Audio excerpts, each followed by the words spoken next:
reading the news when it came out, it sounds like it was mostly your decision. How did it come about?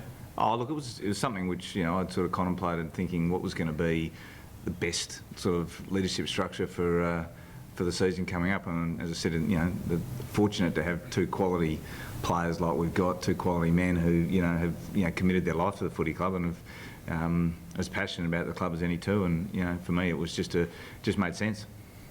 Come down to Texas too good captain, not to be captain, and Rory's too good not to also be captain, that sort of thing. Like I don't really understand what you're saying there.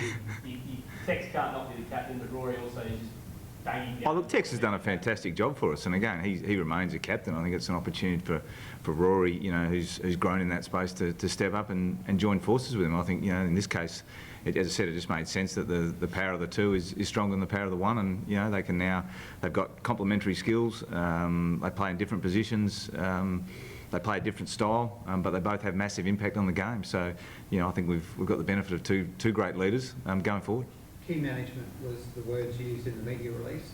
What does that actually mean as part of the decision? Oh, well, that's just talking to the CEO, talking to the chairman and those sorts of guys around. Obviously, it's the first time in the club's history we've appointed co-captains, but talking to those guys about how they see it. There's often people outside of the direct football department who look at the role of the leader, and the reality is, in the modern age, the role of a captain of a club now, whether it be any sporting code, has got significantly greater.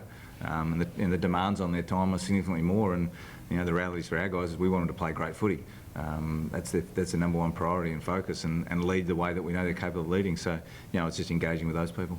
Did the players consulted at all? Yeah, we spoke to a few of the players regarding it. I mean, I think in the past, since I've been here, certainly these two guys have stood out head and shoulders as the two strongest leaders that the group's had, and so for me it was as I said, it was just a common sense decision. Is that unusual, Don? Because we said a lot of clubs have player votes to decide who's captain. Why do you sort of? Yeah, I'm not sure they have I'm not sure the player vote to decide captains actually is right. I think they have a player vote to decide a leadership group, and we'll have that. So the players will get their input into the leadership group. These guys have, as I said previously, been pretty significantly as 1 and 2. And as I said, it made sense from a co-captaincy viewpoint. Now, our process going forward will be that the players will vote on their leadership group, and that'll happen probably within the next month, and decide what that group looks like. So making this decision, do you look at other models like, for example, the Swans or another club to sort of research their success? Not really to look at other clubs. Clearly, it's not unusual now in international or AFL or international sport. There's a number of clubs who have gone down the path of having multiple captains. I think it's just a matter of what fits. And for me, it was a good fit. It felt like these two guys, as I said before, are both fantastic players, strong leaders, and this is, in a lot of ways, and I said this to a lot of our guys, I mean, they've got a significant part of their life invested in this footy club. This is their footy club. In a lot of ways, and this will be a period of time for these guys to leave their mark on their group, along with guys like Richie Douglas and Andy Otten and Sam Jacobs. These guys who have been here for quite a long time. I think we've got two outstanding guys that can drive us forward. How do boys complement each other in terms of Texas strengths versus Rory strengths? How do they? Just different personality types, different engagement levels with the playing group. The way they play. Different, as I said, different personalities.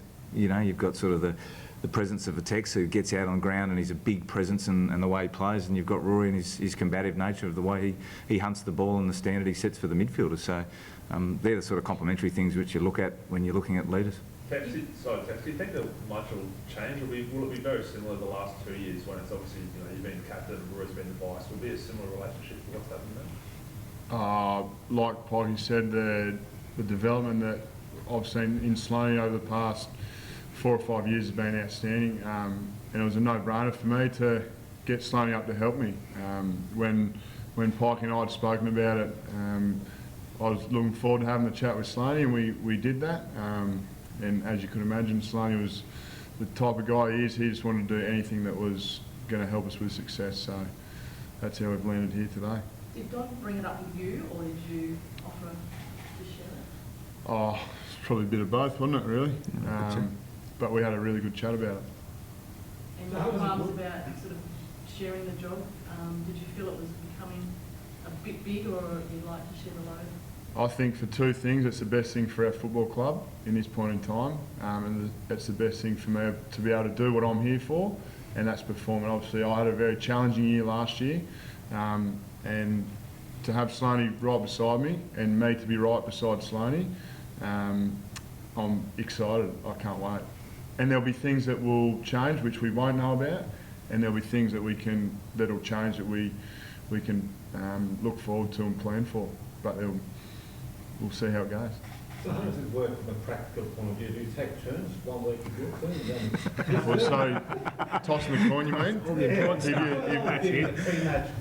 Well, if you're successful in the tossing the coin, you continue. And if you lose, then we'll pass it whoever on. wins it, just sticks with it. Well, tails never fails in New South Wales, so Well, that's Sydney, So that- Sydney round two. we can only do that in Sydney.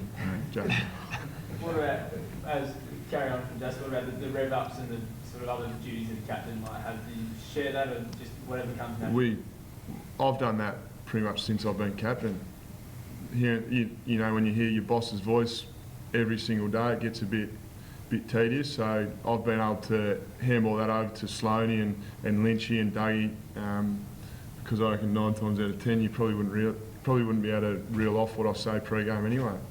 So, it's been like you touched on your season last year, obviously with the injuries and stuff. You feel it's a good chance for you to step back just a little bit, obviously have that help with Sloane stepping up in that leadership role, so you can concentrate on playing your best football again. Yeah, exactly right. That's why I've come to the decision, and why us three have landed here today. Is this part of moving on from a fairly forgettable year last year? I wouldn't say that. I think it was a challenging year. We learned so much. We're forever learning. You're still learning in your job. We're still learning in our job. So I wouldn't class it as that word you just used. So was this been a year, and is this something that you've wanted to do for a while? No, it's been about, as the guys mentioned before, my first reaction was, like, is this going to help us be a better team this year and help us achieve what we're all essentially here for? And both of them thought yes. So, as I've always said, along anything that's going to help this team get success, I'm all up for. So, yeah, love this footy club, love the people that are in it. And as Tex mentioned as well, I'm continually learning. I've learned so much off Tex, being skipper these last few years as well. Yeah, one of the key things I've learned from Tex is just his ability to really stick clear on what he's strong and what his beliefs are. And that's something I really needed to find, and I reckon I found that over the last few years, and absolutely chuffed to be part of or co-captain, being able to run out next to him. Did you allow yourself a little moment to be excited about it? Though the announcement, obviously, it's a boyhood dream for a lot of people to captain AFL club. It's a massive honour, absolutely, and to do it alongside one of your best mates is going to be an even better experience as well. And someone so passionate about the footy club like I am, so that's the bit I'm most excited about. Casey, talked a lot about you. Can you tell us about how Rory you think will be as a captain, as a leader type of style? Oh, his actions speak a lot louder than words, and his week-to-week performance is outstanding. His ability to be honest with you, he's a very loyal person, and like you said, for two best mates to be able to captain a football club, it's exciting, and we're very chuffed to be able to do that. First time in our club's history we've done it, so hopefully we'll, I don't know, open the flag maybe. Rory, you both had a challenging year last year. Do you think that brought you closer? Galvanised you? We've always been pretty close, absolutely. Had a few experiences, I suppose, over the last few years that have certainly strengthened this whole group, not just us two as well, but yeah, absolutely. So do you fight over who gets to hold up the premiership plate? No, we've already, Sloane and I will hold it. What do I do? You put it on your hand. Oh, sorry, yeah. Be a nice problem to have, won't it? Need an extra handle? Well, there's 22 blokes, so all of us can fight for it. Long way to go. A lot of water to go under that bridge, I reckon. Tex, you've obviously done a lot of sort of leadership work. I think with private companies and stuff like that. I've heard sort of speak of that. Did they touch on how it is like when you share leadership and what sort of challenges may be involved when that happens? Oh, not in particular, no. Okay, is that something you might sort of seek some advice on, or? I think down the path we will, but all three of us are looking forward to sort of not going into it with open eyes, but it's going to be exciting. It's going to be great. Like I said before, there's going to be things that we can plan for and there'll be things that we can't plan for. So we'll just jump those hurdles when they come. Rory, how do you plan to make your mark now that you are captain? Well, sort of, I think it's, and I've always said this, I mean, leadership doesn't always need a title. Some of the best leaderships in the world have never had titles, or some of the best leaders in the world, sorry, have never had titles. So just continue to do what I do, lead by example, and I think, as I said before, the couple of the biggest things that I've learned is just to stick strong on my beliefs and not sweat the little stuff and just focus on the things that really matter. So you also got to have a lot of care, I think, when you're in a spot of leadership as well, which these two show a lot of that. Don, was there any point during the pre-season where this sort of came to you? Like, was it during the camp down at the Florio in December, or was it at the end of the season, like interviews and stuff? Just something you're sort of mulling over and thinking what's going to be, the ideal structure for us for next year. And as I said, the decision's made based on what's in I think the best interest of both the individuals, but also the collective. Grouchy? Yep. Is it an incident or what's happening? Yeah, he just tweaked his foot marginally, I can't remember, last Thursday, I think, in training. Yeah, and it was just coming out of a stoppage drill, it was just a tweak of his foot. Minor foot sprain. I'd expect to be back running probably even as soon as Thursday, lightly, and then hopefully back in full training by next week. So nothing to stress out about. Get your heart rate up for a second then? Oh, look, for me, it's more about Brad and, understand the path he's been through. And, last year was a difficult year for Brad from a, personal viewpoint, because he loves playing footy. That's what he loves doing. And when he wasn't able to do it, you could sort of, it was hurting him. And so, first of all, it was, for him, because it's about him. Obviously footy's what he does, but that's not who he is necessarily. So, thankfully it's just something minor, and, he's in good spirits and he'll be raring to get back out there. So John, what's the rest of the leadership group look like? Is it these two and another three?